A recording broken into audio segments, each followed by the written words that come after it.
os hábitos tabágicos dos portugueses e dos outros europeus e a nível mundial vêm-se a repercutir muitas vezes mesmo 20 anos depois deles terem parado de fumar, não é? E portanto nós neste momento ainda estamos numa curva ascendente e sabemos que até 2030, 2035 esta curva vai continuar a crescer e se calhar agora vai crescer ainda mais porque houve alguma retração durante o ano que passou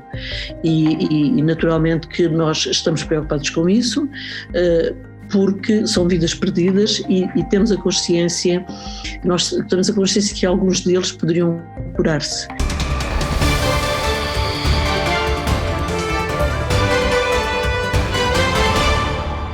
O Covid traz, enfim, alterações a nível de vários órgãos e agora os estudos que temos estado a apreciar, até a nível do sistema nervoso central, do ponto de vista cardíaco, mas de facto o pulmão, a pneumonite é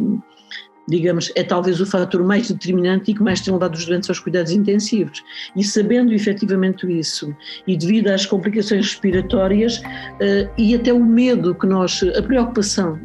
que nós tínhamos que estes doentes, se precisassem de cuidados intensivos, tivessem dificuldade no acesso aos cuidados intensivos. Não só porque são doentes que têm um rótulo de cancro em cima, isso obriga os colegas a refletir bem se deve ou não deve ventilar, como efetivamente pelo número de doentes que simultaneamente surgiam no âmbito dos cuidados intensivos e nós tivemos, segundo as normas da Direção-Geral de Saúde, os nossos doentes em tratamento eram doentes testados e são, de acordo com as normas que saíram em abril e foram agora revogadas e melhoradas em 25 de janeiro, os doentes eram testados semanalmente e começámos a ter ao longo do ano uma surpresa desagradável, é que enquanto nos meados do ano passado praticamente eu quase não me lembro, tive um ou outro doente, não é, com Covid, tinha e atendo, agora os doentes a telefonarem-nos: doutora, fiz o teste de Covid ontem, estou com Covid, agora começou a ser uma realidade.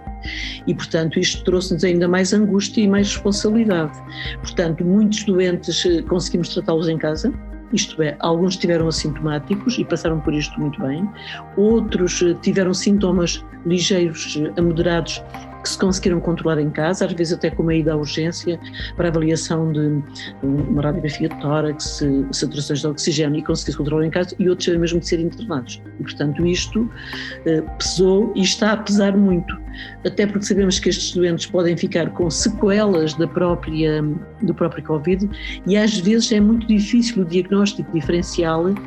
entre aquilo que são alterações radiológicas do Covid e aquilo que é a progressão da própria doença. E deixa-nos na dúvida se aquela terapêutica que estamos a fazer será mais indicada naquele momento ou se o doente está a progredir, ou então se o que tem ali são tudo cicatrizes ou tudo alterações compatíveis com o próprio Covid. Portanto, isto para dar uma perspectiva de como é que é o nosso dia-a-dia e como é que são as nossas preocupações. Claro, isto depois vai atrasar tratamentos, com certeza que vai atrasar tratamentos.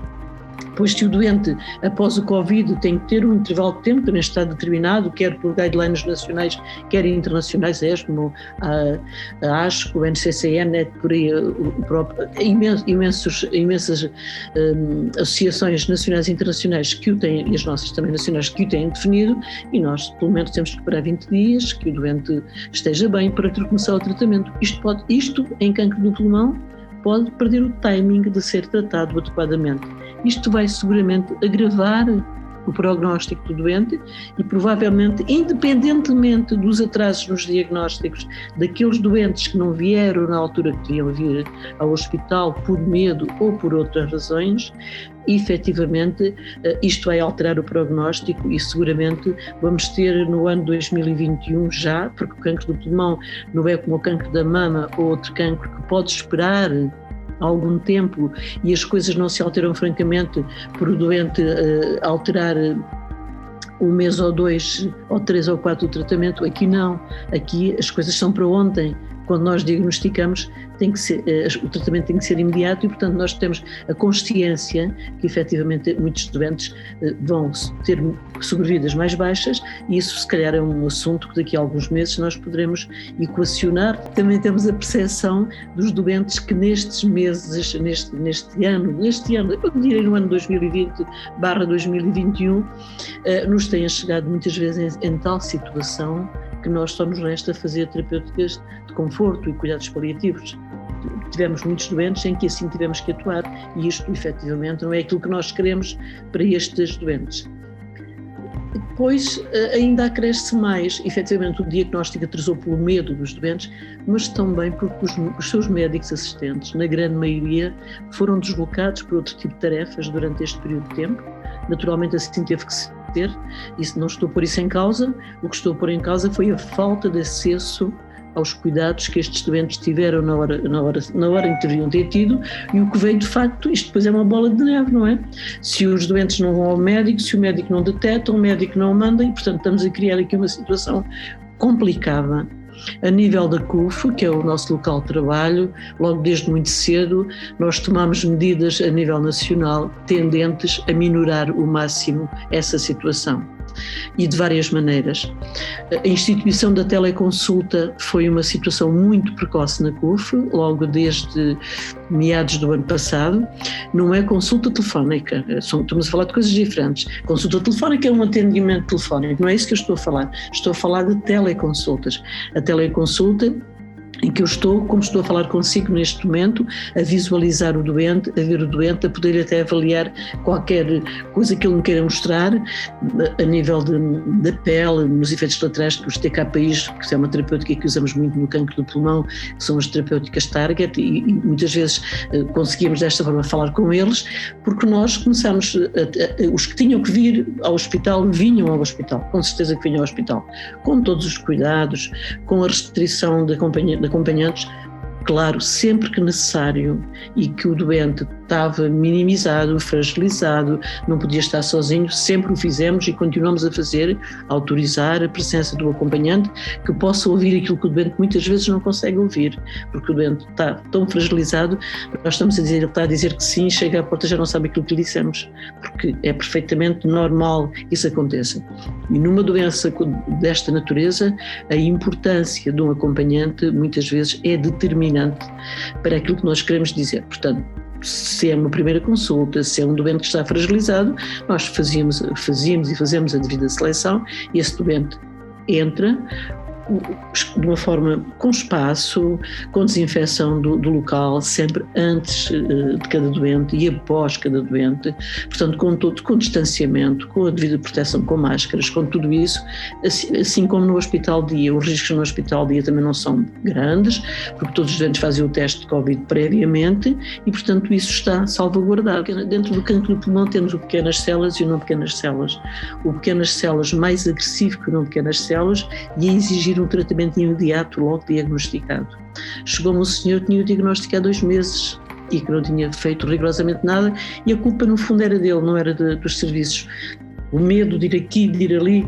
andou com os diagnósticos na mão e o senhor no dia que chegou tive que fazer o tratamento imediatamente no próprio dia. Felizmente passaram-se 10 dias, reavaliei ontem, eles estão um bocadinho melhor. Portanto, porque o cancro do pulmão de pequenas células tem uma proliferação celular muito ativa e muito rápida, uma proliferação muito rápida e se não for tratado, isto perguntar, se não for tratado logo, nós não conseguimos nada. Por outro lado, a nível da cirurgia também se levanta essa questão. O timing cirúrgico, há uma janela de oportunidade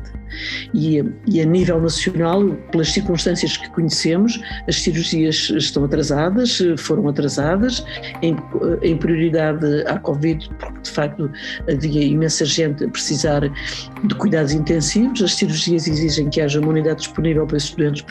têm que permanecer, nem que seja 24 horas, ou mesmo que não permaneçam, têm que ter a garantia que o têm em caso de necessidade e as cirurgias atrasadas, eu estou a falar de uma forma transversal, nacional, não na nossa situação, aí isso não se refletiu, os doentes que tinham que ser operados foram operados na altura certa, sem problema, mas o que é um facto é que nós temos que olhar para os doentes num todo e nós preocupamos com os doentes a nível nacional e não só com aqueles que nós estamos a tratar. E não tenho dúvidas que houve muitos doentes que perderam o timing cirúrgico, porque se o doente este mês tem um estadiamento que lhe permite ser submetido a uma cirurgia, é provável que daqui a 30 ou 40 ou 50 dias, que é se calhar os atrasos que eles estão a ter neste momento, esse timing seja perdido e haja um descontrole da doença. Portanto, dramático para o mundo, dramático para o país, dramático para todos, dramático para o cancro do pulmão, que é dos tumores mais agressivos, pese embora nós atualmente tenhamos já terapêuticas, mesmo nas doenças avançadas no estádio 4, eu entusiasmo sempre quando falo nisto, porque eu já trabalho há muitos anos e sou do tempo em que não havia nada disto e em que nós não tínhamos tanto assim para oferecer aos nossos doentes. O que oferecíamos aos nossos doentes era quimioterapia, medioterapêutica de suporte, isto há 30 anos atrás, mais ou menos. E agora não, nós agora temos terapêuticas inovadoras, temos imunoterapia, temos muitas terapêuticas que podemos oferecer mesmo em fases avançadas de doença e que pode melhorar a sobrevida aos 5 anos. A nossa grande meta dos oncologistas pneumológicos, efetivamente, é conseguir alterar a situação da doença aos 5 anos, que até agora, como deve saber, aqui à volta dos 15% a 6%, mais ou menos, de uma forma global. Os operados, claro, tinham 60% a 70%, de acordo com o estadio, mas de uma forma transversal andaria por aí. E com as novas terapêuticas nós estamos, de grau por grau, estamos a tentar melhorar esta sobrevida aos 5 anos, e isso é muito importante. E nós não queremos de forma nenhuma que esta entropia que foi a pandemia nos venha prejudicar os nossos doentes nisso que é tão importante para nós, sabendo até que vivem com melhores medidas de conforto, vivem até com mais qualidade de vida, porque as terapêuticas são menos agressivas, menos traumatizantes. Devia haver consultas abertas, onde o doente se pudesse dirigir, mesmo naquele dia não tivesse com o especialista exatamente indicado naquela área, mas deveria haver em todos os hospitais, isto para não lhe falar na Via Verde, que no fundo depois é a sequência disto, que hoje em dia fala-se muito em Via Verde, eu faço Via Verde desde que me conheço, a trabalhar na oncologia, mas acho que sim, as Vias Verdes são importantíssimas em várias áreas, como é no AVC, aqui são importantíssimas, mas a primeira porta de entrada dessa Via Verde, porque o resto nós temos montado, o doente chega, faz ataque, faz os exames, faz a biópsia, vem saber o resultado, faz o estadiamento, vai a grupo, tudo isso está devidamente definido, mas a porta de entrada, aquilo que é a razão para nós rapidamente podermos ter o doente na mão e podermos tratá-lo é, além da divulgação, que é importante, que os doentes saibam onde se podem dirigir, saibam em cada hospital onde tem uma consulta que podem dirigir-se, está alguém que o recebe, algum colega que recebe, que fala com eles e que a seguir os orienta para a consulta A, para a consulta B ou para a consulta C, ou fica com eles. Portanto, consulta aberta, consulta de oncologia aberta geral é da maior importância, sempre foi, neste momento é da maior importância. Isto para não dizer que isto conduz a uma coisa que se chama o diagnóstico precoce do cancro do pulmão, no fundo, não é? Vai conduzir a isso. Estamos a falar, o que é que nós queremos é que o doente saiba onde se pode dirigir, chegue a nós o mais cedo possível, para nós possamos rapidamente orientá-lo dentro dessa Via Verde, possamos rapidamente levá-lo até ao fim e num prazo de uma semana, que é aquilo que eu acho que é razoável, podemos ter um resultado de uma biópsia.